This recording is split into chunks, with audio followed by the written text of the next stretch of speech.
मैं ही पुत्र बन करके आऊंगा। अब देखिए दशरथ जी महाराज घलुआ मांग रहे हैं। मनु जी महाराज कहे प्रभु कुछ और चाहिए। भगवान ने कहा क्या चाहिए? ये बड़ी अद्भुत बात। मनु जी कहते प्रभु जब आप मेरे घर पुत्र बनकर आवे ना तो मैं आपको भगवान न जानूं, मैं ये जान ही ना पाऊं कि आप भगवान हैं। जिस प्रकार संसार का पिता अपने पुत्र को प्रेम करता है नाथ, उसी प्रकार मैं आपको अपना पुत्र मानकर खिलाना चाहता हूं। भगवान मान लूंगा तो प्रेम नहीं कर पाऊंगा, इसलिए मैं जान ही ना पाऊं कि आप भगवान हैं। इसके लिए संसार मुझे मूढ़ कहे, जो कहे मुझे स्वीकार है, लेकिन मैं आपको अपने बेटे की तरह प्रेम करना चाहता हूं प्रभु। और एक प्रार्थना, मनी बीनु फानी जिमी जल बिनु मीना, मम जीवन तिमी तुम ही अधीना। मनु जी कहते प्रभु मणि निकलने के बाद सर्प की जो गति हो जाती है,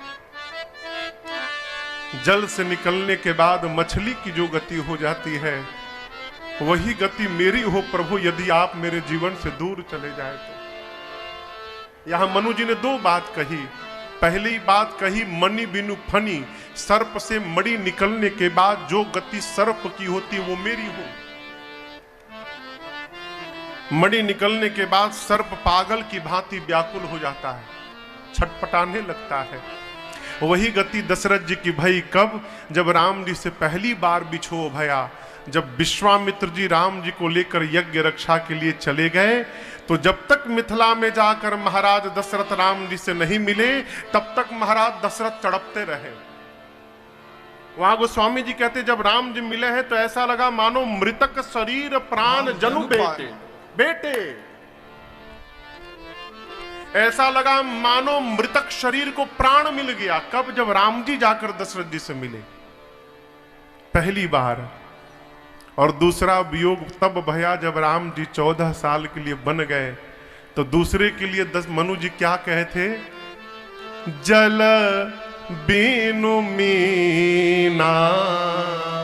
प्रभु जिस प्रकार जल से निकलने के बाद मछली समाप्त हो जाती है, उसी बार प्रकार यदि दूसरी बार आपसे बिछो हो ना तो ये दशरथ भी समाप्त हो जाए। और वही भया।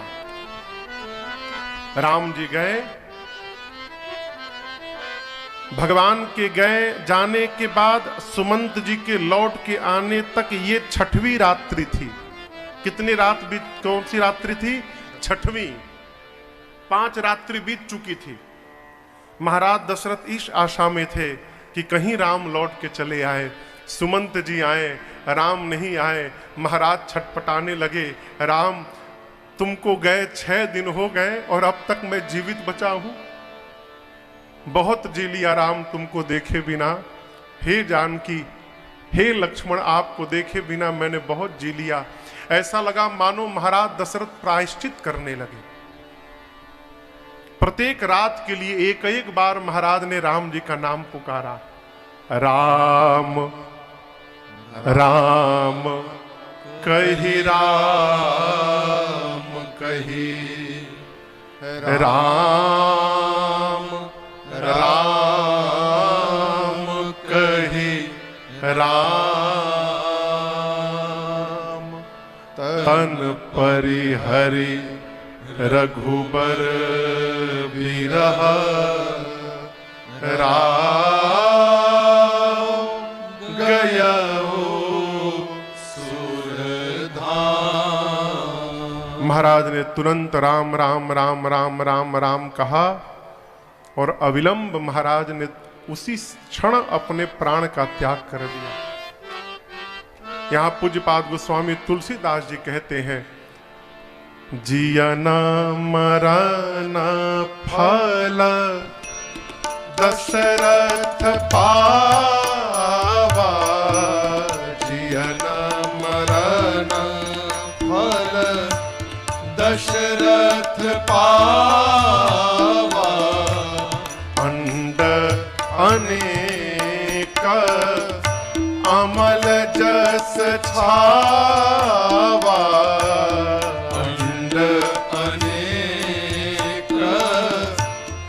कमल जस छावा, जियत राम विधु बदन निहारा, जियत राम विधु बदन निहारा, राम बिरह करी मरण सवारा, राम बिरह करी मरण सवारा, राम बिरह करी मरण सवारा, राम बिरह करी मरण सवारा। गोस्वामी तुलसीदास जी कहते हैं दशरथ जी ने जीने का भी फल पाया और मरने का भी फल पाया।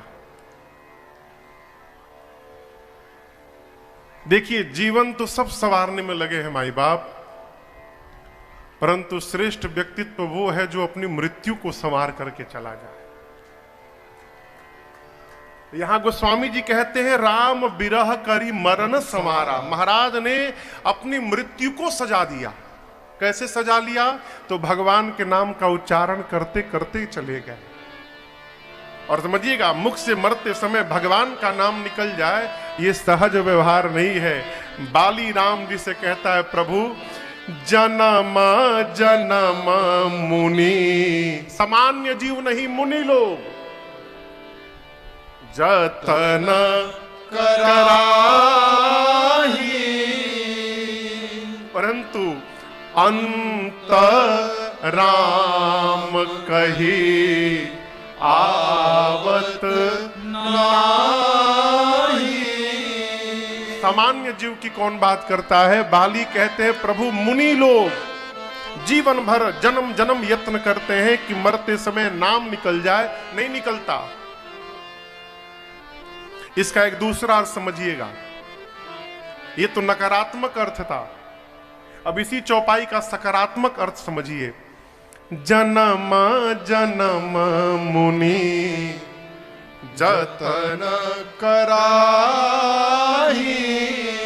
और इसी यत्न का परिणाम जाते समय अंत राम कही। यदि जाते समय अंत में राम कही दे, फिर आवत नाही, मुक्त हो गए। अंत राम कही आवत, फिर आवागमन से मुक्त। सरल नहीं है वो। सब करिए, लेकिन ये भी प्रयास करिए कि मरते समय भगवान का नाम निकल जाए। एक आपको भक्तमाल की कथा सुनाऊं। 4 चोर थे, बड़े यूनिक तरीके से चोरी करते थे चारों। सुन भैया, एक नाला था, बड़ा सा नाला, सूखा नाला, उसी के पास पेड़ पे छिप के बैठे रहते थे। जैसे कोई रात को उस नाले से गुजरे तो पहला बोलता था नारायण नारायण, मतलब नाले में उतर गया है, नारायण। तो दूसरा बोलता था वासुदेव वासुदेव, 4-5 बांस मारो तुरंत। ये कोड वर्ड था उनका, 4-5 बांस मार देते थे। तीसरा बोलता था दामोदर दामोदर, जितना दाम बा छीन लो।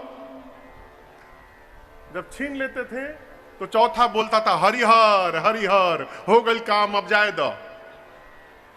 इसी तरह चोरी करते थे, लूटते थे। एक बार पेड़ पे बैठे थे, यही चिल्ला रहे थे दामोदर, दूसर का वासुदेव, दामोदर, नारायण, हरिहर। तब तक बिजली गिर गई, चारों सीताराम। पेड़ पे बिजली गिर गई हो। देखिए, तूफान में, वर्षा में भूल कर भी किसी पेड़ के नीचे नहीं खड़ा होना चाहिए। बारिश हो, बिजली गरजे तो भूल कर भी किसी पेड़ के नीचे भूल कर भी मत खड़ा होइएगा, क्योंकि बिजली पेड़वे पर गिरत है। हा? बिजली गिरी हो, सीताराम हो गए, लेकिन आप समझिएगा, उनको लेने के लिए यमराज के दूत नहीं आए, भले चोरी कर रहे थे लेकिन भगवान का नाम ले रहे थे हो, उनको लेने के लिए बैकुंठ से भगवान के पार्षद चले आए। ये नाम की महिमा है। प्रयास करिए, आप भी प्रयास करिए। आप जो व्यापार कर रहे हैं, जो काम कर, उसमें जितना हो सके भगवान का नाम लीजिए। सीताराम मिलल हो, सीताराम मन एडवांस। श्रवण भैया,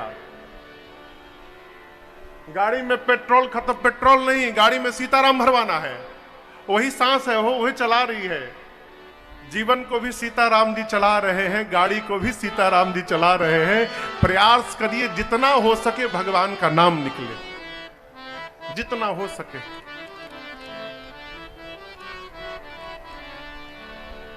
अरे राम कहने से, हमारे पूज्य महाराज श्री गाते हैं इसको, कभी कभी हमहू गावली।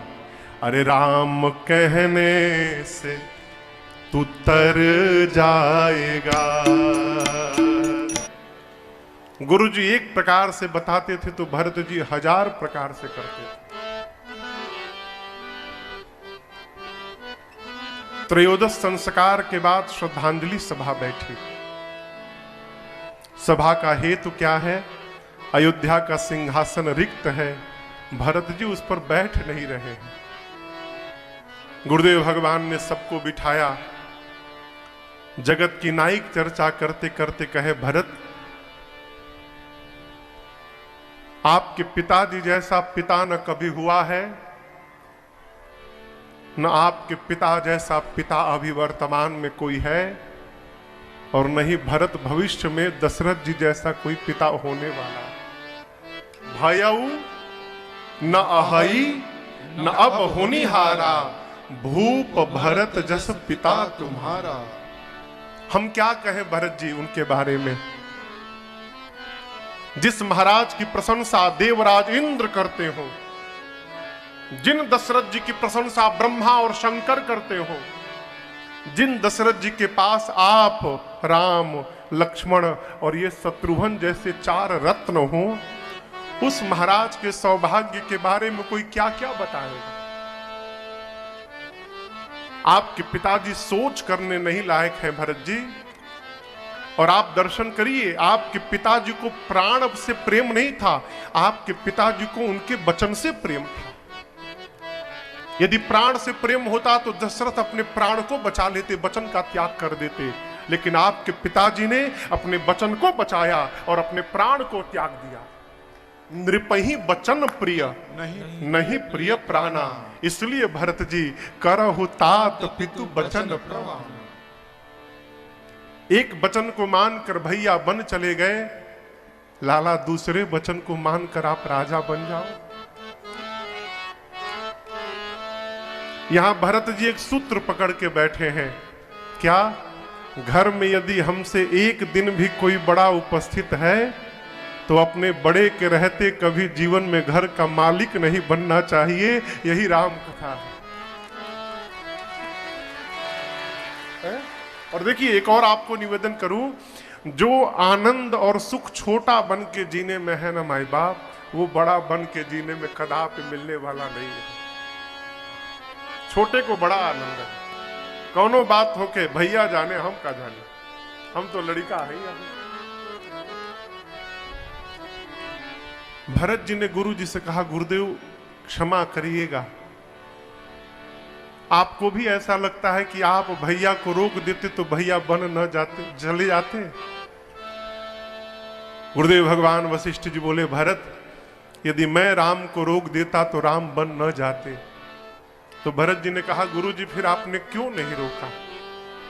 गुरु जी ने कहा, पुत्र यदि मैं राम को रोक लेता तो राम का अनिष्ट हो जाता, क्योंकि तुम्हारे पिताश्री ने कैकेयी से वचन सुनने के पहले राम की सौगंध ले ली थी। रघुकुल रीति सदा चली आई, प्राण जाई बरु वचन न जाए। राम की सौगंध ले ली थी, और यदि राम न जाते तो सौगंध के कारण राम का अनिष्ट हो जाता। भरत जी बोले, गुरुदेव आप रोक नहीं सकते थे, ये तो बोल सकते थे न महाराज, कैकेयी ने पहला वचन मांगा है भरत का राज तिलक, दूसरे वचन में राम का वनवास मांगा है। इसलिए महाराज सबसे पहले पहला वचन पूरा करिए, उसके बाद दूसरा वचन पूरा किया जाएगा। आप ये बोल सकते थे ना। गुरुदेव बोले भरत ये तो मैं बोल सकता था। भरत जी बोले गुरुदेव आपने क्यों नहीं किया ऐसा? मैं पहले राजा बनता गुरुजी, और मैं राजा बनते राज आज्ञा पारित कर देता कि अब मेरे भैया बन नहीं जाएंगे, भैया यहीं रह जाते और मैं पूरी राज सत्ता उनके चरणों में सौंप देता। गुरुदेव आपने ऐसा क्यों नहीं किया? गुरुदेव निरुत्तर हो गए। थोड़ी देर बाद गुरुजी ने कहा पुत्र मुझे तो लग रहा है कि राम जी ही बन जाना चाहते थे, इसलिए ये बात मेरे मन में आई ही नहीं। हम एक बात कहते हैं भरत, पिता जिस पुत्र को सत्ता देता है वही पुत्र उस सत्ता का अधिकारी होता है। जेहि पितु दे इसो पावई टीका। वेद विदित है, धर्म सम्मत है ये बात।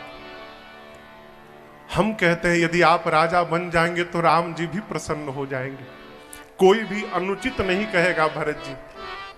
हम तो कहते हैं पुत्र अभी आप राजा बन जाइए, राम जी जब आएंगे लौटकर उस समय राम जी को सौंप दीजिएगा। सौंपे हु राज राम के आए। यही तो बात है। लेना बड़ा सरल है हो, लेकिन सौंपना सरल नहीं है। लेने में जो आनंद आता है देने में भी आता है का? किसी से 1000 रुपया उधार लेके लौटाइए, फिर पता चलेगा। लगता है माना केहू करेजा काट के ले जाता हमारा। लेना सरल है, वापस करना सरल नहीं है।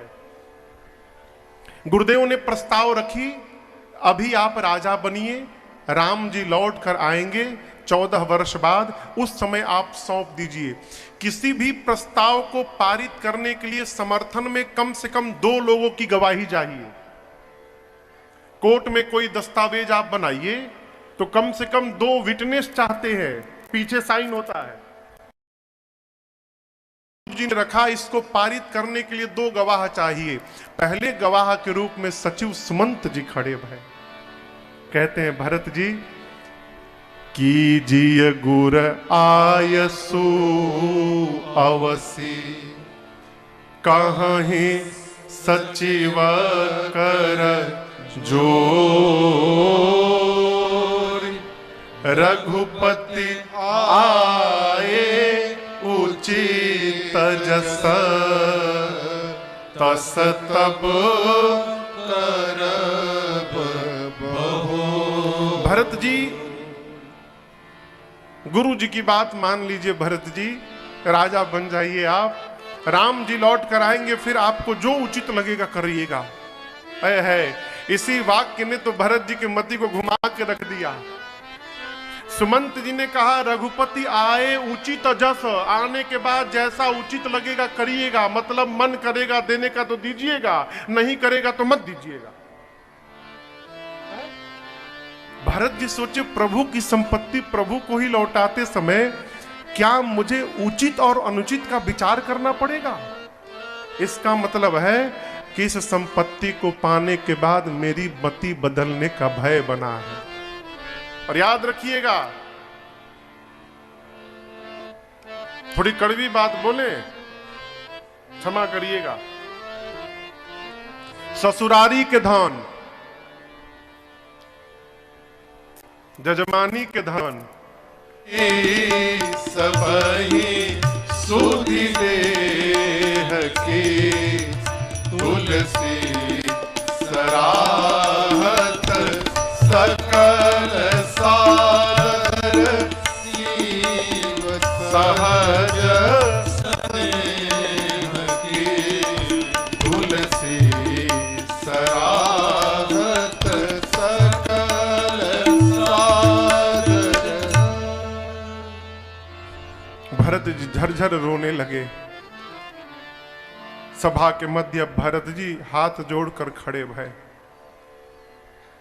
कहते हैं मां सुमंत जी, गुरुदेव, जितने लोगों ने आज मुझसे जो जो कहा है, जो उपदेश दिया है, मैं ये जानता हूं कि आप सब मेरा भला चाहते हैं, इसलिए आपने ये बात कही है।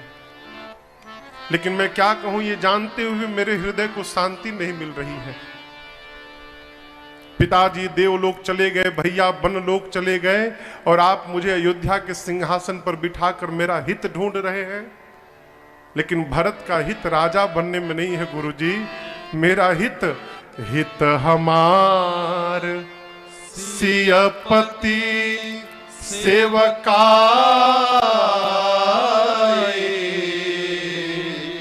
भरत का हित राजा बनने में नहीं है, भरत का हित भैया की सेवा करने में। और यहां समझिएगा, सेवा की कराया नहीं जाता है, सेवा किया जाता है। करने वाले की चेतना नहीं है तो आप डंडे के प्रभाव से सेवा नहीं करा सकते। यहां दर्शन कर रहे हैं ना पीछे, भरत जी भगवान के आगे नहीं है, भरत भैया भगवान के पीछे खड़े। जब भगवान का राज्याभिषेक हुआ ना, तो भरत जी भगवान के पीछे छत्र पकड़ के खड़े हो गए और लक्ष्मण को कहे कि लक्ष्मण तुम जाओ आगे बैठो। अब बड़ा भाई पीछे रहे, छोटा भाई आगे चला जाए, ये कैसा संस्कार। लक्ष्मण जी कहे भैया आप मेरे से बड़े हैं, आप आगे जाइए, मैं पीछे खड़ा होता हूं। भरत जी बोले लक्ष्मण, मैं भैया राम को मुख दिखाने लायक नहीं रहा, मेरे कारण मेरे प्रभु को वन में जाना पड़ा। ये पापी का मुख दिखाने लायक नहीं है, मैं सामने जाऊंगा तो मेरा मुख दिखाई पड़ेगा, मैं पीछे ही रहूंगा। लक्ष्मण जी राम जी के चरणों में गिरकर रोने लगे, प्रभु भरत भैया पीछे से सामने नहीं आ रहे। राम जी बोले लक्ष्मण भरत को सामने आने भी नहीं देना है। लक्ष्मण जी ने पूछा क्यों भैया? राम जी बोले भरत छत्र लेके खड़े हैं, और जब तक राम भरत जैसे साधु के छत्र के नीचे नहीं रहेगा तब तक राम राज्य की स्थापना होने ही वाली नहीं है। छत्र किसका? भरत का है, साधु की छाया है वो, ये जीवन है। भरत जी कहते हैं मेरा हित भैया की सेवा में है, हित हमार सियपति सेवकाई। कहते हैं गुरुदेव, कोई स्त्री यदि सिर से लेकर पांव तक गहना पहन लेना, गहना आभूषण, मांग टीका से प्रारंभ करे और पांव की उंगली के बिछिया तक जितने गहने होते हैं सारे गहने पहन ले, लेकिन शरीर पे कपड़ा न पहने न गुरुजी, वो आभूषण व्यर्थ लगेगा, बेकार है। यदि मन में वैराग्य नहीं है तो ब्रह्म की चर्चा व्यर्थ है, कोई अर्थ नहीं। शरीर में रोग लगा हो ना गुरुजी, तो रोगी शरीर के लिए 56 प्रकार का भोग व्यर्थ है, कोई अर्थ नहीं उसका।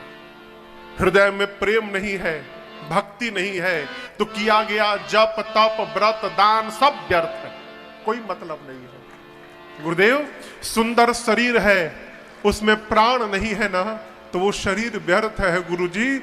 उसी प्रकार अयोध्या में सब कुछ है, लेकिन भैया भरत के राम नहीं है, तो भरत के लिए अयोध्या व्यर्थ है, मेरे लिए अयोध्या का कोई अर्थ नहीं। गुरु,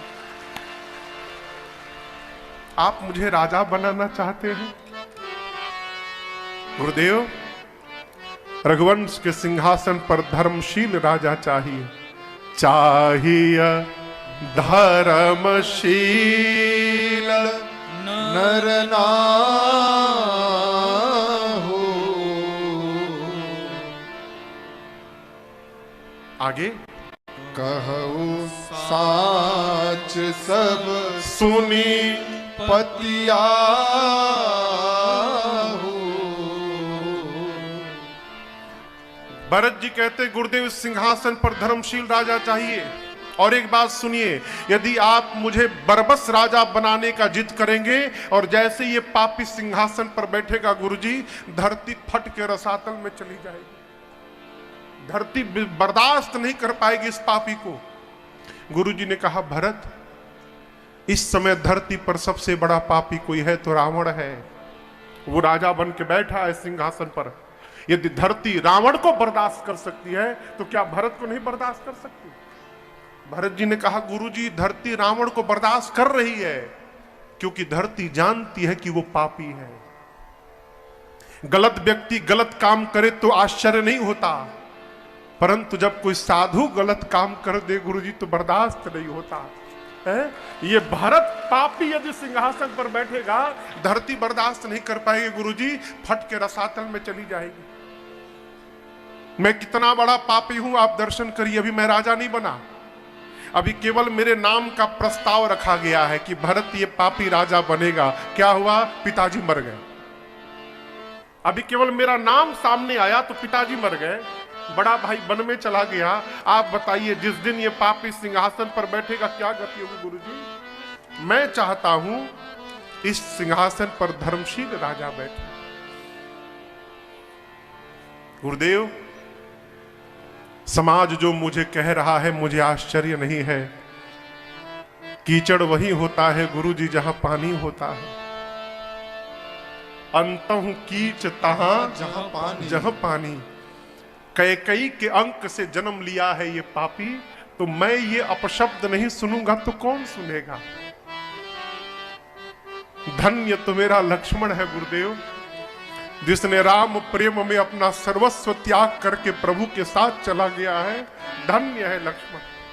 गुरुजी भरी सभा से मैं अपनी बात कहना चाहता हूं। आपन दारुण दीनता सब भी कहूं सिरुना,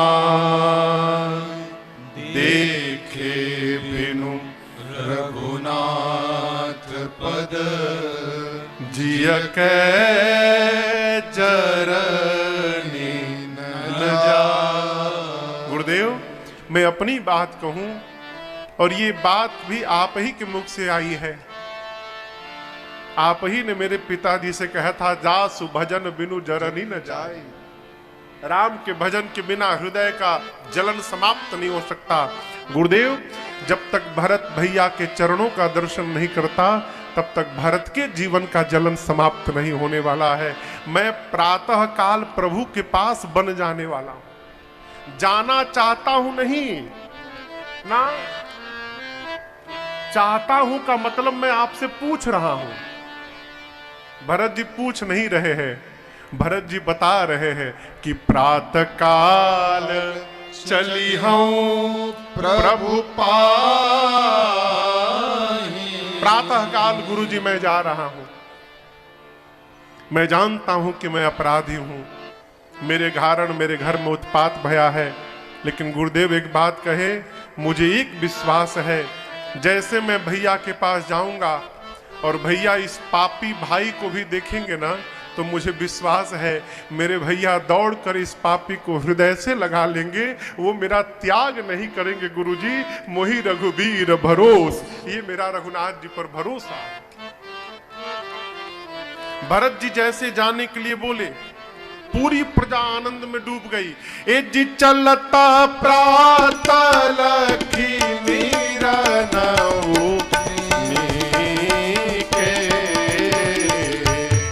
चलत प्रातः लखी के भरत प्राण प्रिय भेष के भरत प्राण प्रिय भेष के प्राण प्रिय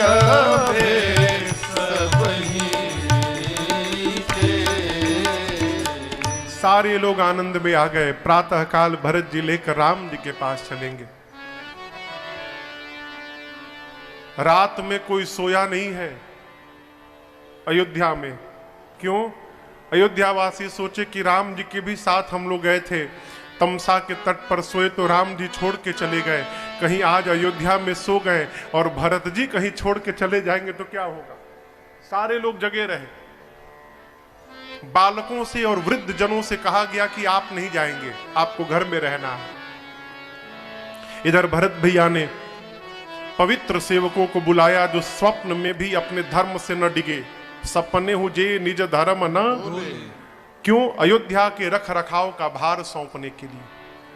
भरत जी कहते हैं संपत्ति रघुनाथ जी की है, संपत्ति सब रघुपति कै अजौ बिनु जतल चलो तजि ताही तो परिणाम नमोर भलाई पाप शिरोमणि साईं दुहाई।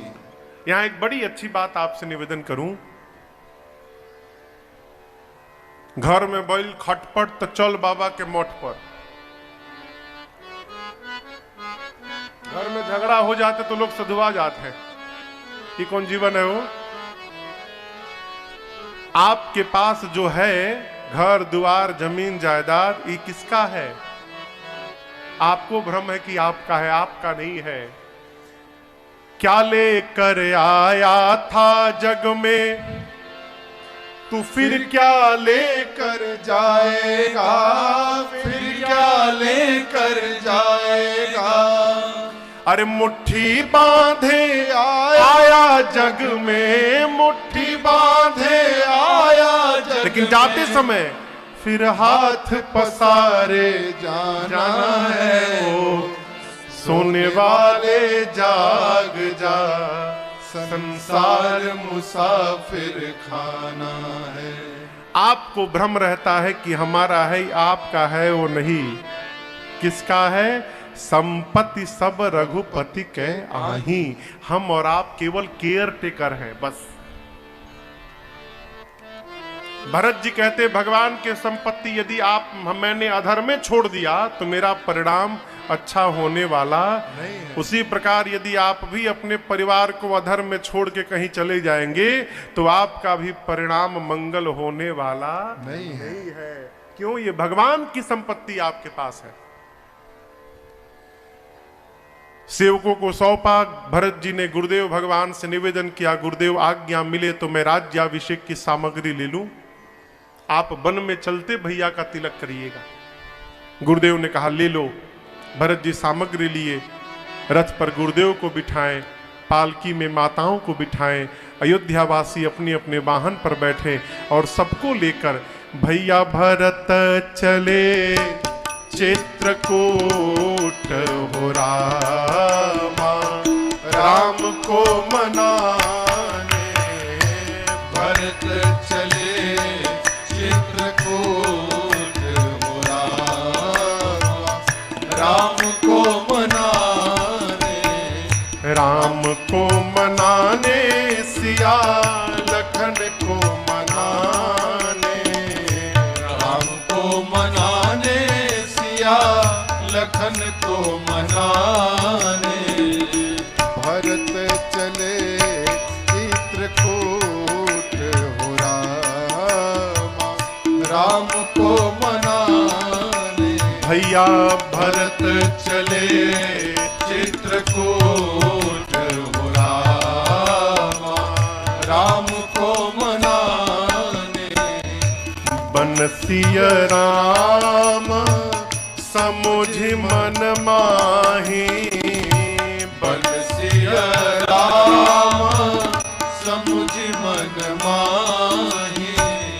सानुज भारत पया देहि जाही, सानुज भरत पया देहि जाही। संग साधक से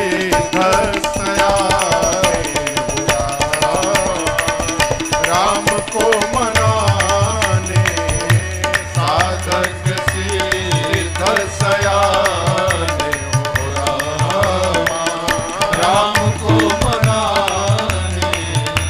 भरत चले चित्रकूट हो रामा, राम को मनाने। सिया राम को मनाने, सिया राम को मनाने, सिया राम को मनाने। सबको विदा करके भरत जी शत्रुघ्न जी पैदल पैदल चलने लगे। क्यों? भैया वन में है और हम गाड़ी पर बैठ के जाएंगे। कौशल्या मैया ने आकर कहा भरत यदि शीघ्र राम के पास पहुंचना चाहते हो पुत्र रथ पर बैठ जाओ। मां की बात मानकर भरत जी बैठे। पहले दिन तमसा नदी के तट पर विश्राम भया, दूसरे दिन गोमती मैया के तट पर विश्राम भया, तीसरे दिन सई नदी के तट पर विश्राम भया और चौथे दिन पूरा परिवार, पूरा समाज श्रृंगवेरपुर में गंगा जी के किनारे पहुंचा। भरत जी के साथ में विशाल चतुरंगिनी सेना चल रही है। निषाद राजगुह के सेवकों ने जाकर निषाद राजगुह से कहा, प्रभु भरत जी वन में जा रहे हैं और विशाल सेना लिए हैं साथ में। समझिएगा, राजा के कान में सेना शब्द आते उसे सबसे पहले युद्ध दिखाई पड़ता है। निषाद जी को लगा कहीं भरत जी सेना लेके राम जी से युद्ध करने तो नहीं जा रहे हैं। अपने सिपाहियों को बुलाकर सावधान करते हुए कहा, सावधान हो जाओ, सारे सिपाही आयुध लेकर खड़े हो जाओ। अयोध्या के सेना का एक भी सैनिक गंगा को पार न करने पाए जब तक शरीर में रक्त का एक बूंद उपस्थित है। सबको ललकारा, सारे सिपाही खड़े हो गए। इसी बीच किसी बूढ़े बाबा ने छींक दिया। छींक आती है ना, किसी बूढ़े बाबा ने छींका। छींकने के बाद बाबा ने कहा, महाराज ये सगुन तो बता रहा है कि भरत जी युद्ध करने नहीं, भरत जी अपने भैया को प्रेम करने के लिए जा रहे हैं। मेरी मानिए, पहले आप उनके भाव को समझिए, फिर कोई निर्णय लीजिएगा।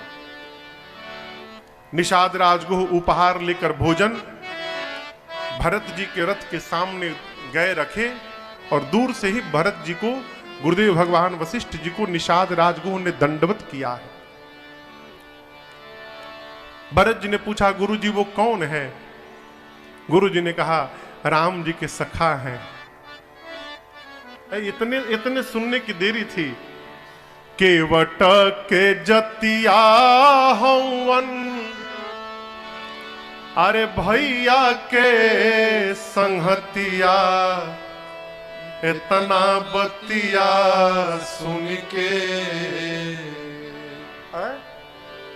केवट के जतिया हवन, भैया के संहतिया, इतना बतिया सुन के।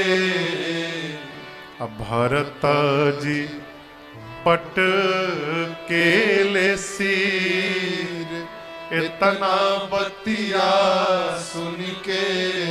भरत जी हो गई ले अधीर, इतना बतिया सुन के। यहाँ दर्शन करिए, भरत जी सुने, ए जी राम सखा सोने चंदनो त्यागा, राम सखा सुनि चंदन त्यागा। चले उतरे उमगत अनुरागा, चले उतरे उमगत अनुरागा, चले उतरे उमगत अनुरागा। भरत जी सुने कि भैया के मित्र हैं। भरत जी रथ से कूद कर, दौड़ कर जाकर निषाद जी को उठाकर गले लगा लिए। भरत जी को लगा मानो लक्ष्मण जी से भेंट हो गई है। मनहु लखन सन भेंट भई, गले लगा लिया हो। अब यहां दर्शन करिए, निषाद राजगुह जाति के मल्लाह हैं। भरत भैया क्षत्रिय है। जैसे भरत जी ने निषाद राजगुह को गले लगाया, लोग बोलने लगे, अरे भरत जी क्या कर रहे हैं? मल्लाह को गले लगा लिया, जिसकी परछाई से भी बचा जाता है। यहां गोस्वामी तुलसीदास जी कहते हैं, सावधान। यहां एक बात समझिएगा, अछूत कौन है ये समझिए। मल्लाह अछूत नहीं है हो। मनुष्य का शरीर मिलने के बाद जो मेरे राम जी का भगत नहीं हो पाया, उससे बड़ा अछूत संसार में दूसरा कोई नहीं है। शरीर मिलने के बाद जो भगत न हो पाया वही अछूत है। और इससे बचाइए। ये जो हम नाटक बना के रखे, दूर रहना, भगा पास मत आना, इसी कारण आज हमारे समाज में बंटवारा हो रहा है और हम कमजोर हो रहे हैं। अपने लोगों का जब हम और आप सम्मान नहीं करेंगे, तब बाहर के लोगों को अवसर मिलता है कान भरने का। यदि हम प्रेम करने लगेंगे, किसकी मजाल हो कान भर दे। इसको दूर करिए। शरीर बीमार पड़ जाए और डॉक्टर कहे खून चाहिए, तो कोई ब्लड बैंक में पता नहीं करता, छतरी कहे कि बाबा जी के खून आ, कोई पता करता है क्या? जौने मिली लिया चढ़ावा, और इससे दूर रहते हैं। ये वर्ण का बंटवारा भया भेदभाव के लिए नहीं है, कार्य को देखकर बंटवारा किया गया। जो जिस कार्य लायक था उस वर्ण में उसको रखा गया। जो यहां से पुष्ट थे उनको ब्राह्मण बनाया गया, जो शरीर से बलवान थे उनको क्षत्रिय बनाया गया, रक्षा करेंगे। जो बैठकर हिसाब करने में मजबूत थे उनको वैश्य बनाया, और जो कमजोर थे उनको इन तीनों की सेवा में लगा दिया, तुम इन तीनों की सेवा करना। कैसे अछूत हो गया हो। यहां गोस्वामी जी कहते हैं, जमहाई जान तनी सब है कौनिंगा लिहल जला। हाँ।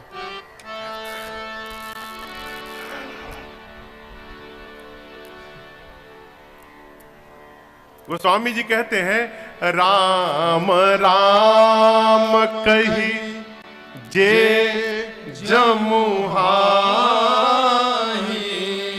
राम राम। ऐसे भी जो कही देगा, तीन ही न पाप पुंज समुहाई। पाप पुंज उसके जरी के भस्म हो जाएंगे हो, केवल जो जमहाई ले लेकर राम राम राम राम राम कही देगा। वो स्वामी जी कहते, इन निषाद राजगुह को तो राम जी ने स्वयं अपने गले से लगा लिया है, कुल समेत जग पावन कीन्हा। केवल निषाद राजगुह को नहीं, इनके पूरे कुल खानदान को पवित्र कर दिया भगवान ने। कैसे? बक्सर में वो नदी बा, इनके नाम हो करमनासा, जानता नहीं सब है, देखले बनी एनिए बका पीछे है। अच्छा अच्छा अच्छा। आ गंगा जी कितना दूर बड़ी। करमनासा में नहाई नहीं सब है, भुलाइयों के मत जाए। ऐसी मान्यता है कि करमनासा नदी का जल यदि स्पर्श हो गया तो जीवन का सारा पुण्य समाप्त। तो के नाम है करमनासा, नास दी नहैनी की नसैनी। लेकिन गोस्वामी जी कहते, ये बताइए, यदि कोई व्यक्ति उस करमनासा नदी का पानी निकाल के गंगा जी में डाल दे, तो गंगा जी में मिलने के बाद कौन है जो उस पानी को उठा के अपने सिर पे नहीं चढ़ाएगा? गंगा में जाने के बाद वो कर्मनाशा का जल परम पुनीत हो जाता है। उसी प्रकार मेरे भगवान की शरण में जाने के बाद जीव परम पुनीत हो जाता है, वो अछूत नहीं रहता। ये ना हमारे एक महात्मा कह रहे थे श्रीधाम अयोध्या के कि देखो संसार में, समाज में दो ही प्रकार के कुकुर होते हैं। कुकुर जानते हैं ना, कुत्ता। कितने प्रकार के? दो ही। कौन कौन आपको पता है? दो ही प्रकार का। एक कुत्ते का नाम है पालतू और दूसरे का नाम है फालतू। फालतू। ये क्या है महाराज? तो दोनों में बड़ा अंतर है महाराज। पालतू कुत्ता डब साबुन से नहाता है। एक जगह हम गए नहाने के लिए, साबुन आया डब, तब तक लड़कवा आके बोला महाराज कुकुरो ही से नहाते हैं। हम लोग भागो फेंको इसको।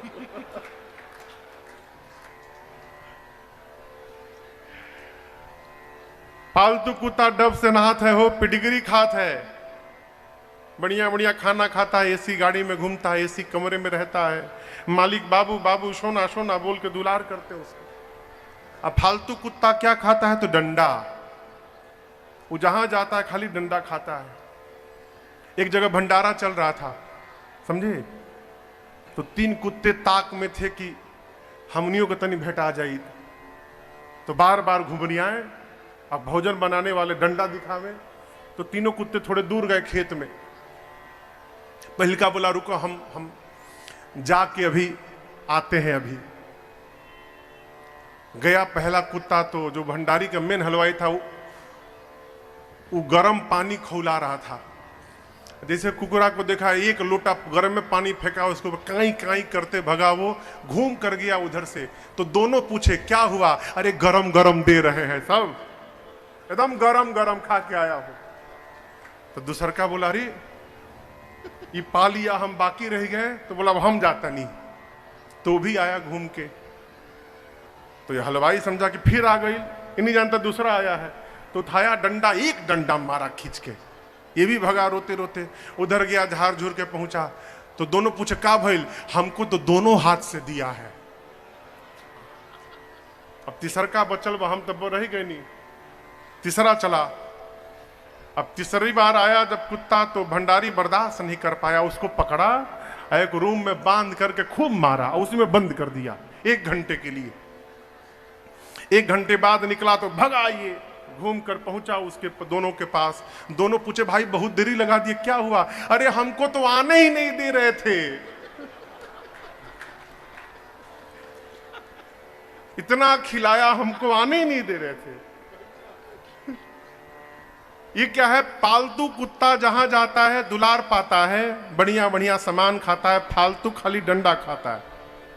अब आप बताओ, हैं तो दोनों कुत्ते, लेकिन दोनों में इतना भेदभाव क्यों है? इसका कारण है पालतू कुत्ते के गले में एक पट्टा लगा रहता है हो, अब फालतू कुत्ते के गले में कोई पट्टा लगने वाला नहीं है। यही दोनों का मूल अंतर है। अयोध्या के महात्मा कहते हैं देखो, जब तक भगवान के नाम का ई पट्टा गले में नहीं धारण करेंगे तब तक हम भी फालतू बन के घूमते रहेंगे। जहां जाएंगे समाज में खाली डंडा मिलेगा, और जिस दिन ये पट्टा पहन लोगे हम भी भगवान के पालतू बन जाएंगे। जहां जहां जाएंगे मलपुआ रबड़ी खाएंगे। इसलिए ये पट्टा धारण करिए, भगवान का माला। शैव है तो रुद्राक्ष धारण करिए, वैष्णव है तो तुलसी जी की कंठी धारण करिए, लेकिन ये पट्टा जल्दी धारण करिए। सबको अपना बना लिया, एक बार भगवान को भी अपना बनाइए। विषाद राजगु कहते हैं, भयं भुवन भूषण तब ही ते, कब ते राम कीन्ह आपन जब ही ते। जब से भगवान ने अपना बनाया, मैं संसार का आभूषण बन गया हूं। भरत भैया पूरे समाज के साथ श्रृंगवेरपुर में रात्रि में विश्राम करते हैं। प्रातः काल घाट घाट की नाव को मंगाकर निषाद राजगुरु ने सबको एक ही खेवे में गंगा को उस पार पहुंचाया है। भरत जी गंगा पार करके अब पैदल पैदल चलने लगे। सेवकों ने भरत जी से कहा प्रभु रथ पर बैठ जाइए, नहीं रथ पर तो अश्व पर, हाथी पर बैठ जाइए। भरत जी ने कहा देखो, गंगा पार करके भैया पैदल पैदल गए हैं, और यदि भैया पैदल गए हैं तो मेरे लिए उचित है कि सिर भर जाऊं, उचित असमोरा सब ते सेवक धर्म कठोरा। भरत जी कहते हैं भैया यदि पैदल गए हैं तो मैं सेवक हूं, मैं पैदल चल रहा हूं तो प्रभु की बराबरी कर रहा हूं, मेरे लिए उचित है कि मैं सिर पे चल के जाऊं। सेवक प्रभु भरत जी के भाव को सुनकर ग्लानि में गड़ गए। चलते चलते दिन के तीसरे पहर में भरत जी पूरे समाज के साथ तीर्थराज प्रयाग पहुंचे हैं। यहाँ प्रयाग त्रिवेणी जी में स्नान भया है। स्नान के बाद भरत जी त्रिवेणी मैया के संगम पर पहुंचे हैं। कहा माँ आपसे मांगने आया हूं। त्रिवेणी जी ने कहा मांगिए, अर्थ धर्म काम मोक्ष क्या चाहिए? भरत जी बोले अर्थ धर्म काम मोक्ष लेने नहीं आया हूं। अर्थ के ने मेरे घर में अनर्थ कर दिया है, धर्म ने परिवार को तोड़ के रख दिया है, कामना के कारण देखिए भिखारी बन गया हूं, और मोक्ष नहीं लेता क्योंकि मैं सगुण उपासक हूं। मैं आपसे अर्थ धर्म काम मोक्ष मांगने नहीं आया हूं। फिर क्या चाहिए? भरत जी ने कहा जन्म जन्म रति राम पद, यह वरदान जन्म जन्मांतर प्रभैया राम के चरणों में मेरा प्रेम बढ़े, इसके अलावा हमें आपसे कुछ नहीं चाहिए। अरे सीताराम चरण रति मोरे, सीताराम चरण रति मोरे, अनुदीन बढ़ाओ अनुग्रह तोरे, अनुदीन बढ़ाओ अनुग्रह तोरे। भरत जी कहते हैं तीर्थराज प्रयाग आप एक कृपा करिए केवल, मेरे प्रभु श्री सीताराम जी के चरणों में मेरा प्रेम दिन रात बढ़ता जाए, इसके अलावा हमें आपसे कुछ नहीं चाहिए। भरत जी की बात सुनकर त्रिवेणी जी के मध्य से आवाज निकली, तुम तो भारता मोरा मतये हो, तुम तो भारत मोरा मतये हो, हरे देहा जनु राम सने हो, हरे देह जनु राम सने हो, हरे देहा जनु राम सने हो, हरे देह जनु राम सने हो।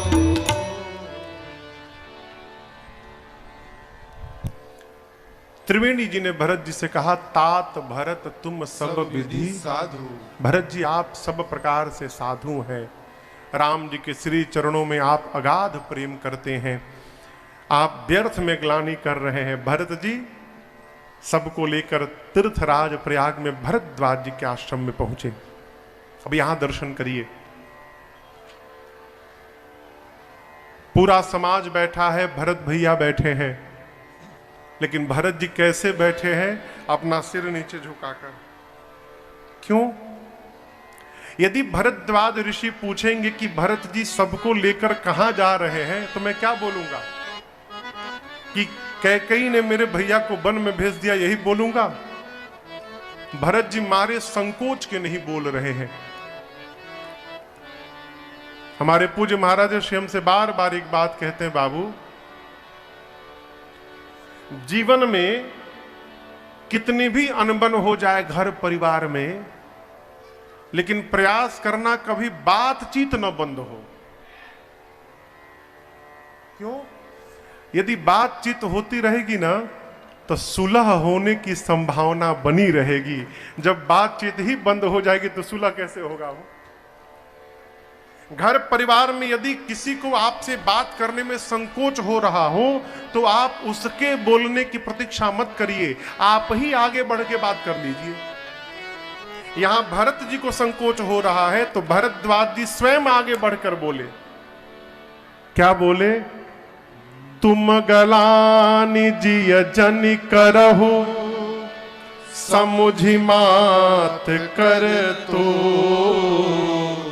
तात कैकेयी दोष नहीं, गई गिराम के दो। भरत जी आप अपनी मां कैकेयी के व्यवहार का स्मरण करके ग्लानि में मत आइए। आपकी मां कैकेयी का कोई अपराध नहीं है भरत जी, वो तो सरस्वती जी आई, मति पलट के चली गई। और हम एक बात कहें भरत, आप राजा बन जाते तो आपको कोई बुरा नहीं कहता, आप अच्छा करते, लेकिन आप राजा नहीं बने तो भरत जी आपने अच्छा नहीं किया, आपने बहुत अच्छा कर दिया। जीवन में उसी पद का आश्रय करना चाहिए जहां बैठने के बाद दुनिया की कोई ताकत हिला ना सके। और याद रखिएगा, केवल और केवल मेरे रघुनाथ जी का पद ऐसा है जहां बैठने के बाद आप उतर नहीं सकते। इसके बाद जितने पदों पर बैठिएगा, 5 साल बाद नहीं तो 10 साल बाद ना तो बीच ही में उतरे के पड़ी। आप परमानेंट बैठने वाले नहीं है। कहा सकल सुमंगल मूल जग, रघुबर चरण सने। भरत जी